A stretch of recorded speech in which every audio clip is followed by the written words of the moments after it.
મિત્રો હાલ હળવદ નગરપાલિકાની 28 બેઠકો છે। 28માંથી 27 બેઠકો આજ હળવદના લોકોએ પાલિકાને આપી છે, એટલે કે ભાજપને આપી છે।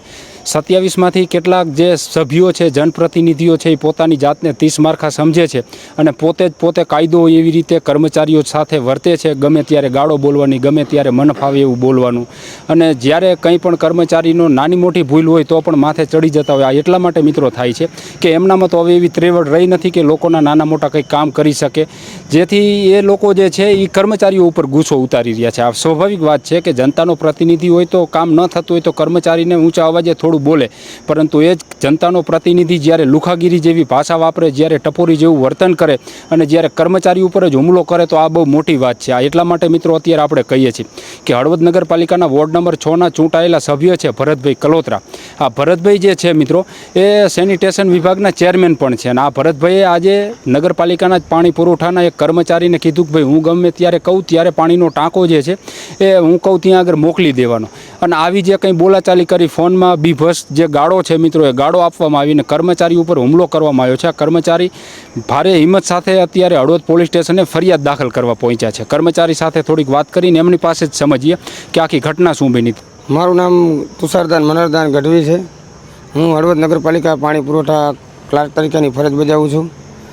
સવારે મારામાં ફોન આવ્યો કે પાણીનું ટેન્કર નાખવાનું છે, એટલે મેં તેમને કહ્યું કે મારે એક ટેન્કર લાઈન રાત્રે ખોવાઈ ગઈ હતી, એટલા માટે લાઈન નાખવા માટે ગયેલ છે, અને બીજું ટેન્કર એવી એક સોસાયટીમાં નાખવા ગયેલ છે। તો મને વિભિષ ગાળો દેવા માંડ્યા અને કે હું નગરપાલિકાએ આવું છું। નગરપાલિકાએ આવીને ડાયરેક્ટ મારી ઉપર હુમલો કર્યો, ડાયરેક્ટ મને માર્યો। એને અહીંયા આ બધું લોહી કાઢ નાખેલું, બે હાથમાં એલા શું માર્યું? ઝાપટો મારી હતી કે બીજું કંઈ? ના, પડખામાંથી સ્ટીલની એક લાકડી જેવું કાઢ્યું, એ બટન દબાવીને કરીને સીધા મને મારવા જ માંડ્યા। અને એ એક જ હતા કે બીજા કોઈ સાથે? માથામાં ના વાગી જાય એના માટે થઈને મેં હાથનો ઓલો લીધો, એટલે મેં હાથ આડા નાખ્યા, એટલે મને આ ભાગમાં અને અહીંયા વાગી ગયેલ છે। હં તો એની સામે શું કાર્યવાહી થવી જોઈએ? મેં જે પોલીસ સ્ટેશન આવ્યા છીએ, મને હળવદ પોલીસ સ્ટેશન ઉપર એટલો વિશ્વાસ છે કે જે મારી સાથે બનાવ બન્યો બીજા કર્મચારી માટે ન થાય, બસ એવી પોલીસ। એટલે આ જે વ્યક્તિઓ જે છે, એક આ ભરતભાઈ છે, બાકીના એ છે ઘણા, તો આવી રીતના ભૂતકાળમાં બને છે કર્મચારીઓને દબાવતા હોય, ગાડું દેતા હોય, કારણ કે તેવડ તો છે નહીં કામ કરવાની, અને જ્યારે કામ નથી થતું તો કર્મચારીઓ ઉપર ગુસ્સો આ લોકો કાઢી રહ્યા। આ તો મારી જોડે બન્યું, આના પહેલાં પણ મને એવું કીધેલ। કોને કીધું હતું? ભરતભાઈ કલોત્રાએ, કે જો આ કામ નહીં થાય તો રોડે દોડાવીને મારીશ। આના પહેલાં પણ મને વાત કરેલ, આના પહેલાં પણ મારી જોડે ઘણીવાર આવી વસ્તુના બનાવ બનેલ છે। પણ મતલબ એ થયો કે હવે આટલું બધું થતું હતું એટલે આખરે હવે કંટાળીને તમે જ્યારે માથે હુમલો થયો છે ત્યારે પોલીસ સ્ટેશન પહોંચ્યા એમ? ત્યાં આવ્યા, મારા હાથમાં ઘડિયાળ છે, તે મારા જે ચેમ્બર છે પાણી પુરવઠાની, ત્યાં હજી તૂટેલ હાલતમાં એ ઘડિયાળ પણ પડેલ છે ફાસ્ટેગની। ત્યાં આવીને સીધો મને તમે અત્યારે પોલીસ સ્ટેશન પહોંચ્યા છો ફરિયાદ કરાવવા માટે, કેટલા વ્યક્તિઓ સામે ભરતભાઈ સહિત ફરિયાદ કરવાની છે? ભરતભાઈ એક જ હતા આમાં? હા, ભરતભાઈ રબારી એક જ હતા, હું તો એમને એકને ઓળખું છું। ઓકે, બીજા કોઈ હતું એમની સાથે?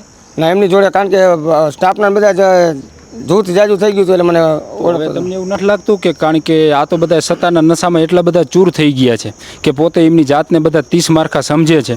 આ ઘટનાની જાણ થઈ તો બીજા પાલિકાના કર્મચારીઓ હોય છે ને, તો આ કર્મચારીઓએ શું કહેવાનું થાય તમને?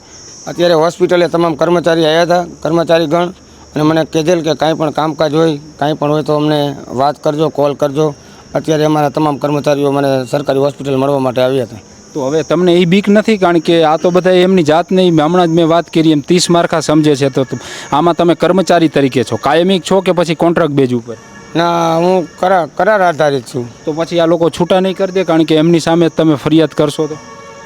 મને છૂટો કરી દે તો કાંઈ પ્રોબ્લેમ નથી, પણ મારી જગ્યાએ જે બીજો માણસ હોય એની જોડે મારી જેવો અન્યાય ન થાય એના માટેનું તો પ્રયાસ આવતું હોય છે ને કે ભાઈ હવે જે થયું સમાધાન કરી નાખો, આવું કોઈ કહેવરાવે? ના, અત્યાર સુધી કોઈનો ફોન કે કાંઈ આવ્યું નથી। એવું તો ખાસ મિત્રો, હળવદનો જનનાયક બનીને જે વ્યક્તિ ફરે છે એને પણ અમે કહીએ છીએ કે જનનાયક કોને કહેવાય કે નાના કર્મચારીને પણ નાની મોટી કંઈ તકલીફ થાય ને તો એના પડખે ઊભા રહે ને એને જનનાયક કહેવાય। બાકી ગામમાં 3 ચાપલુસિયા મિત્રો ગામમાં બેનર મારી દે અને પોતાની જાતને પોતે જનનાયક ગણાવે તો આવું હોતું નથી। હકીકત આ કર્મચારી છે મિત્રો, અને અહીંયા હળવદ તાલુકાના કવડિયા ગામના જ છે। તમને મને બધાને અત્યારે મિત્રો ખબર છે કે કેનાલો હજી સુધી બંધ છે, કાલથી ચાલુ થવાની છે, કેનાલો બંધ છે, પાણીની તંગી છે, અને પાણીના ટેન્કરો ટાઈમે ન પહોંચે એ આપણે સ્વીકારી છે મિત્રો, કારણ કે આપણા હળવદમાં એટલા 50 પાણીના ટેન્કરો પણ નથી.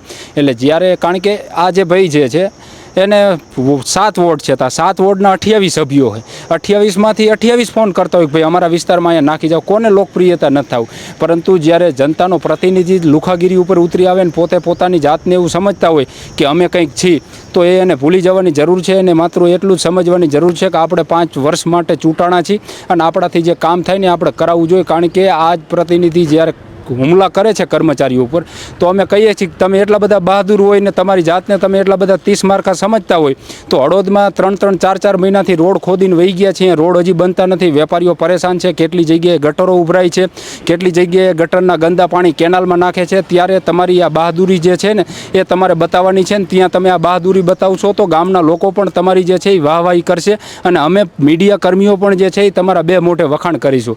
પરંતુ ત્યાં તો તમારામાં ત્રેવડ છે નહીં, ત્યાં તો તમે બોલી શકતા છો નહીં. આવા નાના કર્મચારીઓને તમે 30 માર્કા સમજીને ઓફિસ સુધી ધસી જાઓ છો ને એમની ઉપર હુમલા કરો છો. અને તમે કોઈ લુખા હોય એવી રીતે ભેગા હથિયારો રાખે છે. કીધું ને હમણાં કે એક સ્ટીલની પાઇપ કાઢીને ચાંપ દબાવી એટલે સીધી બહાર નીકળી. તો આ બધી જનતાના પ્રતિનિધિને આ બધું રાખવાની ક્યાં જરૂર છે? એટલે હવે જોવાનું એ છે કે આ પ્રતિનિધિ સામે કેવા પ્રકારની કાર્યવાહી થાય છે.